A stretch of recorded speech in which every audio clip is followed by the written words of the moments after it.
सबसे पहले आदरणीय मायावती जी का बहुत बहुत धन्यवाद और आभार प्रकट करना चाहता हूं। ये ऐतिहासिक क्षण है जहां पर आपने जनता से अपील की है कि आदरणीय नेताजी को अच्छे वोटों से जिताएं।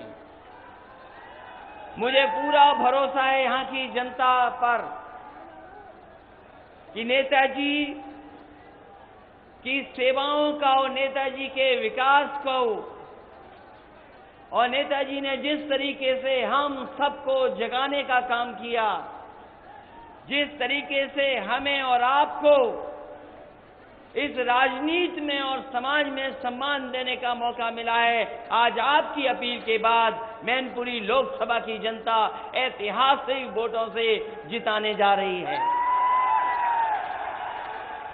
मैं नेताजी का धन्यवाद देता हूं और नेताजी की जो बातें मैं सुन रहा था, नेताजी ने कहा कि आप हमारे बीच आई हैं, हम आपका आदर करते हैं और जिस तरीके से आपने मतदान और चुनावी समय पर आए हैं, ये एहसान हम कभी नहीं भूलेंगे, ये नेताजी कह रहे थे। और जनता से और हमें आपसे ये कहा कि हमारी आपकी जिम्मेदारी है कि आप सब मिलकर के बहुजन समाज पार्टी और आदरणीय राष्ट्रीय अध्यक्ष जी का हमेशा सम्मान करेंगे। मैं समझता हूं इससे ज्यादा ऐतिहासिक दिन कोई नहीं हो सकता जहां पर इतना बड़ा जन समूह हो और नेताजी के लिए ये फैसला लिया जा रहा हो। जहां तक देश की परिस्थितियों का सवाल है, मेरे से पूर्व में आदरणीय मायावती जी ने विस्तार से कहा है, हम भी सहमत हैं, आप भी सहमत हैं कि देश बहुत नाजुक समय से गुजर रहा है। इस देश का कृषि और इस देश का किसान, इस देश की खेती और कृषक हमारे देश की आत्मा है। हमारे किसान भाई दुखी हैं, गांव में रहने वाले लोगों के साथ धोखा हुआ, हमारे किसानों की फसल की पैदावार की चोरी हो गई, जो लाभकारी मूल्य मिलना था वो भी चोरी हो गई, और जो हमें खाद मिल रही, यूरिया मिल रही है, उसमें भी भारतीय जनता पार्टी के लोगों ने 5 किलो यूरिया और खाद की चोरी करने का काम किया है।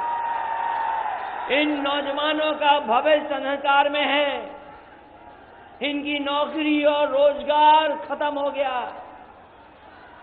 इसलिए ये चुनाव जहां देश के भविष्य से जुड़ा है, वहीं इस देश के आबादी के सबसे ज्यादा गरीब, दलित, पिछड़े, अल्पसंख्यक, उनके भाग्य से भी जुड़ा हुआ ये चुनाव है। आने वाले समय में सरकार कौन सी बने, उसका फैसला होने जा रहा है। भारतीय जनता पार्टी के लोग कहते हैं कि हमें नया भारत बनाना है। ये महागठबंधन कहता है हमें नया प्रधानमंत्री बनाना है, और जब नया प्रधानमंत्री बनेगा तभी जाकर के हमारा भारत नया बनेगा। आज भारतीय जनता पार्टी के लोगों ने व्यापार खत्म कर दिया, नोटबंदी, जीएसटी ला करके व्यापार को अंधकार में डाल दिया। आज व्यापार नहीं आगे बढ़ पा रहा है। जिस हिसाब से पढ़ाई होनी चाहिए, जिस हिसाब से हमारी व्यवस्थाएं होनी चाहिए इलाज की, इन सरकारें नहीं कर पाई हैं। वहीं आपको याद होगा, अगर कभी उत्तर प्रदेश का विकास हुआ है और तेजी से ग्रामीण क्षेत्र की जनता का विकास हुआ है, तो सपा और बसपा ने मिलकर के इस जनता को खुशहाली के रास्ते पे ले जाने का काम किया। ये मैनपुरी लोकसभा, इससे समाजवादियों का इतिहास जुड़ा है। ये समाजवादियों की विरासत का क्षेत्र है। और जब नेताजी चुनाव लड़ रहे हों, तो बताओ मैनपुरी के लोगों, देश की सबसे बड़ी जीतें जो हों, उसमें नेताजी की जीत शामिल हो कि ना हो। और जब आदरणीय मायावती जी भी निवेदन कर रही हैं, अपील करके जा रही हैं, तो हमें कहीं शक नहीं है देश की जो सबसे बड़ी जीत होगी वो मैनपुरी लोकसभा की नेताजी की होने जा रही है।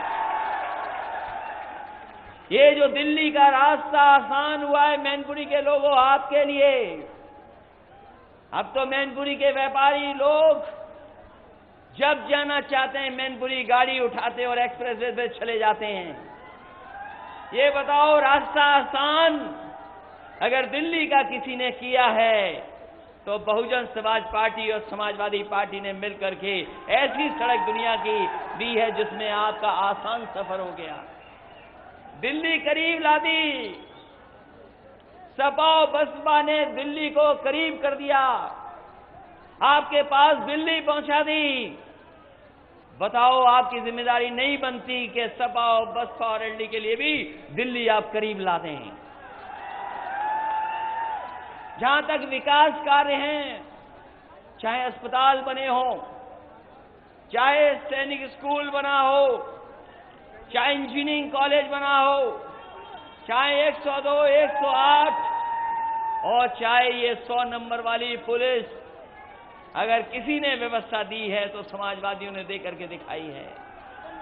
आज कानून व्यवस्था चौपट है। हमारे बाबा मुख्यमंत्री ने पता नहीं क्या कर दिया 100 नंबर को, ये 100 नंबर भी बर्बाद हो गई और वही बीमारी लग गई जिस बीमारी को हटाने के लिए 100 नंबर लागू करने का काम किया था। लोग तमाम बातें कर रहे हैं।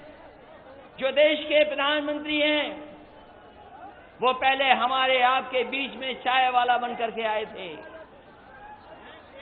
चाय वाला बन करके आए और न जाने कैसी चाय निकली। आज 5 साल बाद पता लगा कि चाय कैसी निकली और अब चौकीदार बन करके आए हैं। और अगर ये बात जानते हो और अगर ये बात जान गए हो आप, तो बताओ चौकी छीनोगे कि नहीं छीनोगे? इसलिए जहां देश को बदलना है, न्याय और सम्मान दिलाना है, वहीं देश के प्रधानमंत्री जी की चौकी भी छीननी है, तभी ये देश खुशहाली के रास्ते पर जाएगा। मैं बहुत लंबा ना बोलता हुआ, मैं एक बार फिर नेताजी के लिए आप सबसे अपील करता हुआ, अपने किसान भाइयों से भी, नौजवान साथियों से भी, माताओं बहनों से भी, कि कम से कम इस बार हमारा आपका काम ऐसा हो, इन किसानों का, इन नौजवान साथियों का किरदार ऐसा हो कि एक एक वोट साइकिल के पक्ष में चला जाए और जहां बहुजन समाज पार्टी लड़ रही है वहां भी हमारे तमाम साथी मिलकर के जिताएं। मैं एक बार फिर आदरणीय मायावती जी का धन्यवाद देता हुआ और आभार प्रकट करता हुआ कि आपने आकर के न केवल खुशी दी है मैनपुरी के लोगों को, साथ ही साथ आपने हर एक नेता और कार्यकर्ता का मनोबल बढ़ाने का काम किया है। ये मनोबल ऐसा बढ़ा है कि अब परिवर्तन को कोई नहीं रोक सकता है। और आपने ठीक पकड़ा, आपने एकदम ठीक पकड़ा। वो कागज में पिछड़े हैं, हम सब लोग जन्म से पिछड़े हैं, तो आपको फैसला लेना है कि आने वाले समय में किनके हाथ में सत्ता जाए। इन्हीं शब्दों के साथ मैं सभी नेता कार्यकर्ताओं का धन्यवाद देता हूं, आभार प्रकट करता हूं, इस उम्मीद के साथ कि जब वोट पड़ेंगे तो ऐतिहासिक होंगे, जीत भी ऐतिहासिक होगी और जब परिणाम आएगा ऐतिहासिक होगा और देश का प्रधानमंत्री भी नया बनेगा। बहुत बहुत बधाई, बहुत बहुत धन्यवाद।